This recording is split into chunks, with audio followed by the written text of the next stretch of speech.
শুভ সকাল আমার প্রিয় বন্ধুরা, চন্দানীর সাতকাহনে আরও একটা নতুন ভিডিওতে তোমাদের সবাইকে স্বাগত।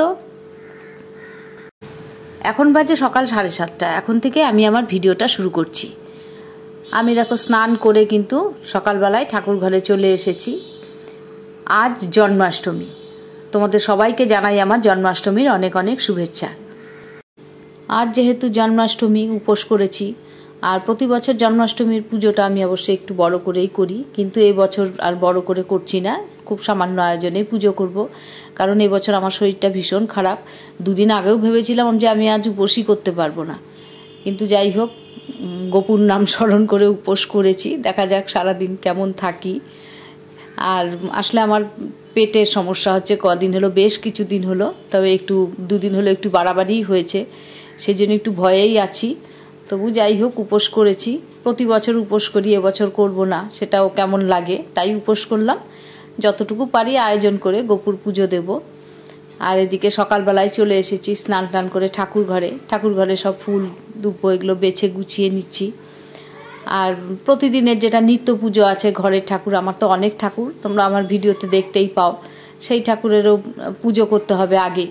সেই জন্য এখন সব বেলপাতা, তুলসী পাতা, দুব্বো যা যা আছে সব বেছে ফুল সব রেডি করে নিচ্ছি।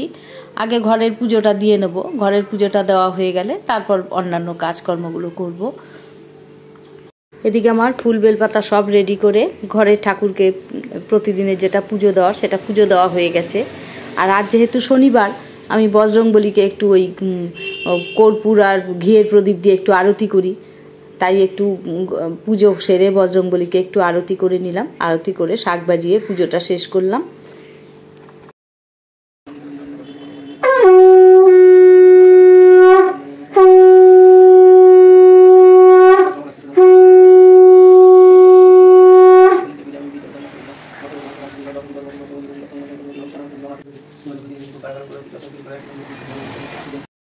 আর এদিকে দেখো আমি কিন্তু সমস্ত বাসন টাসন ধুয়ে একদম রেডি করে রেখেছি। যা যা লাগবে পুজোর সমস্ত কিছু এখানে রেডি করে রেখে দিয়েছি। আর এখন আমি বসে গেছি সবজি কাটতে। পুজোর গোপালের ভোগের একটু সবজি লাগবে, সেই সবজিগুলো কেটে নিচ্ছি। সবজিগুলো কাটা হয়ে গেলে এরপর গোপাল পুজোতে তো অনেক কিছু বানাতে হয়, সেই সব অনেক কাজ আছে, যেমন সুজি লুচি, তারপর কলার বড়া হবে, একটু কেক বানাবো, এই সমস্ত কিছু এখানে মেখে টেকে নিতে হবে। সবই এক এক করে এখন করে নেব। এদিকে সমস্ত কিছু আয়োজন রেডি হয়ে গেলে এরপর আবার রান্নাঘরটা একটু পরিষ্কার করে নেব। রান্নাঘর অবশ্য আমার নিরামিষ রান্নাঘরই, তাই পরিষ্কার করতে খুব একটা কষ্ট হবে না। কারণ আমার বাড়িতে যেহেতু 12 মাস পুজো হয়, তাই আমাদের বাড়িতে কিন্তু দুটো রান্নাঘর, একটা নিরামিষ রান্নাঘর, একটা আঁশের রান্নাঘর। সেই জন্য এই একটা সুবিধা আছে নিরামিষটা। তবুও একটু তো পুজোর দিন তো একটু ধুয়ে মুছে নিতে হবে এই যা।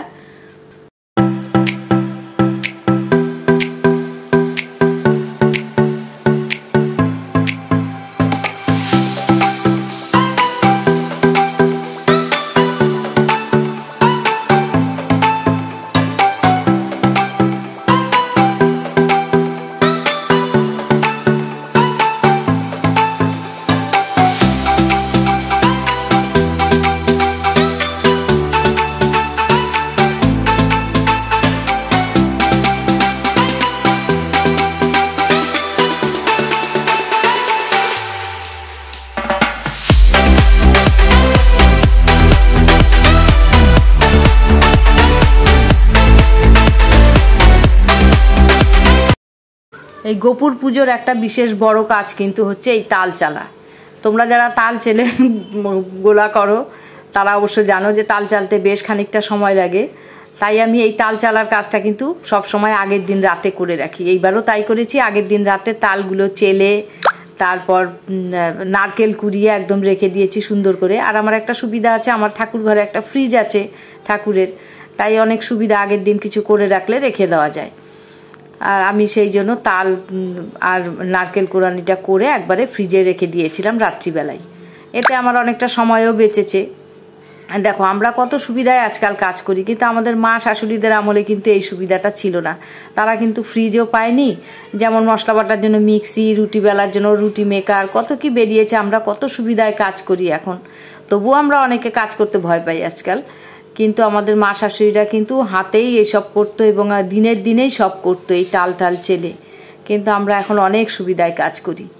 যাই হোক, এদিকে আমি রান্নাঘরে দেখো চলে এসেছি, আর তাল ক্ষীর বসিয়েছি, এমন ফাটছে, আমি তো শেষে ঢাকা দিয়ে দিয়েছি ভয়ে, এত ছিট ছিল। আর এদিকে দেখো আজকে রান্নাঘরের কানেকশানটা আমার লুজ হয়ে গেছে, তাই বারান্দায় চলে এসেছি আমি লুচি বেলতে। রুটি মেকারটা দিয়ে লুচিগুলো বেলে নিচ্ছি। আর আমি এই রুটি মেকারেই কিন্তু কেকও বানাই। বেশ কেকের বাটিটাই রুটি মেকারের উপর বসিয়ে ঢাকা দিয়ে দিয়ে সুন্দর কেক হয়ে যায়। তোমরা যারা জানো না তারা কিন্তু এই রুটি মেকারের উপর কেক বানাতে পারো, যদি কারো রুটি মেকার থেকে থাকে। এদিকে আমি এখন লুচিগুলো ভেজে নিচ্ছি। আর হচ্ছে গোপুর পুজোর মেন আকর্ষণ তালের বড়া, এখন আমার চলছে তালের বড়া ভাজা। আর এদিকে মোটামুটি আমার কিন্তু সমস্ত কিছু রান্না করা হয়ে গেছে। আজকে কি কি রান্না করেছি তোমাদের বলে দিই। দেখো 7 রকম ভাজা আছে, লুচি, আলুর দম, তালের বড়া, তাল ক্ষীর, মালপোয়া, কলার বড়া, নারকেলের নাড়ু, সুজি। ব্যাস এই হচ্ছে আমার গোপুর আজ প্রসাদের আয়োজন হয়েছে।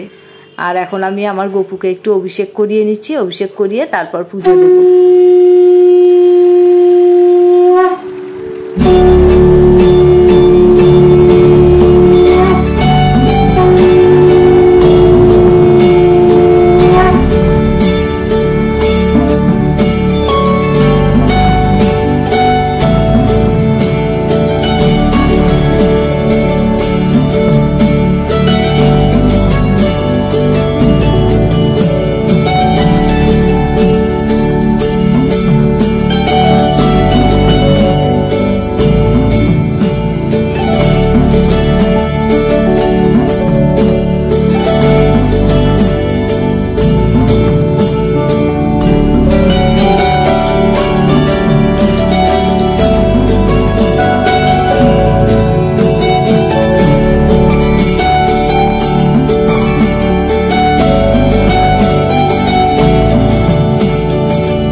এদিকে গপুকে অভিষেক করিয়ে নূতন জামা কাপড় পরিয়ে সুন্দর করে বসিয়ে দিয়েছি আসনে।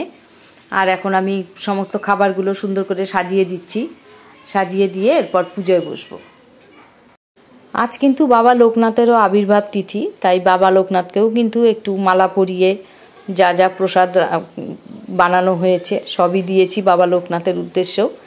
আর এখন আমি পুজোয় বসে গেছি। গপুকে একটু ফুল তুলসী পাতা দিয়ে, মন্ত্রতন্ত্র তো তেমন জানি না, যতটুকু জানি যতটুকু পারি সেইটুকু দিয়েই গপুকে একটু পুজো করে নিলাম। আমার গপুর পুজো হয়ে যাওয়ার পর এরপর আমার ননদ পুজো করলো। ননদ পুজো করার পর তারপর আবার তোমাদের দাদা পুজো করলো। দাদার অবশ্য ভিডিও করতে পারিনি, কারণ ননদ যখন পুজো করছিল তখন আমি আবার ঘরের সমস্ত ঠাকুরকে একটু পুজো দিচ্ছিলাম, সেই জন্য দাদাকে আর ভিডিও করা হয়নি, তাই দাদার পুজোটা তোমাদের আর দেখাতে পারলাম না। এদিকে আমাদের সবার পুজো দেওয়া হয়ে যাওয়ার পর তারপর আমি আবার বসে গেলাম একটু পাঁচালি পড়তে, কারণ একটু পাঁচালি পড়তে হয়। আর গোপালের এখন শতনামটা একটু পড়ে নিচ্ছি।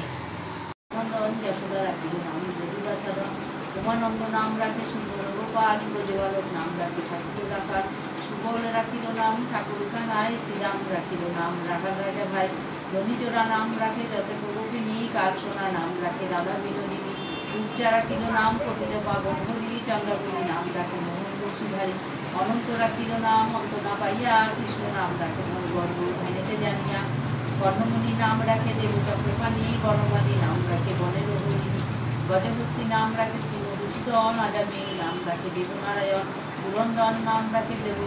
পাঁচালি শেষ করা হয়ে গেলে এরপর পঞ্চপ্রদীপ দিয়ে আর কর্পূরদানি দিয়ে একটু গপুকে আরতি করলাম। আর এদিকে দেখো আমি কিন্তু ঘন্টা তেমন বাজাতে পারি না, আর প্রথমে তাও যাই হোক প্রদীপটা একটু কোনো মতনে ঘন্টা বাজিয়ে আরতি করলাম, কিন্তু ঘন্টা আমি একেবারেই বাজাতে পারি না, অসুবিধা হচ্ছিল। তারপর আমার ননদ ঘন্টা বাজাচ্ছিল আর আমি এদিকে আরতি করছিলাম। এই নিয়ে আবার হাসাহাসি করতে করতে পুজো সারলাম।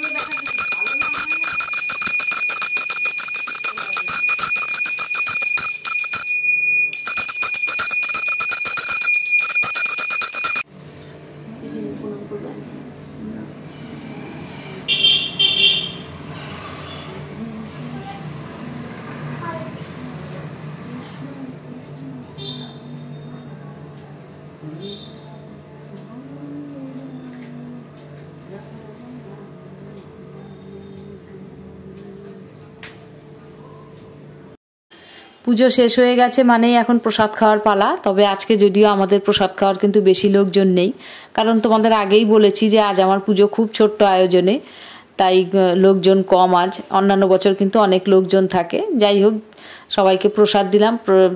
এখন কিন্তু রাত 9টা বেজে গেছে পুজো শেষ হতে হতেও। আর সারাদিন এত শরীর খারাপের মধ্যে উপোস করে থেকে যে পুজোর আয়োজনটা ঠিকঠাক মতো করতে পারবো সেটাই ভাবিনি।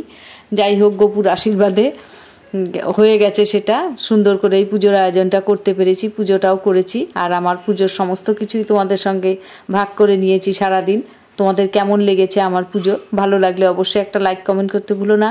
আর যেসব বন্ধুরা আমার চ্যানেলটা এখনও নতুন দেখছো, সাবস্ক্রাইব করনি, প্লিজ সাবস্ক্রাইব করে আমার পাশে থেকো। সবাই সুস্থ থেকো, ভালো থেকো। আজ তাহলে ভিডিওটা আর বড় করছি না, দেখা হচ্ছে পরের আর একটা নতুন ভিডিওতে। সবাইকে শুভরাত্রি।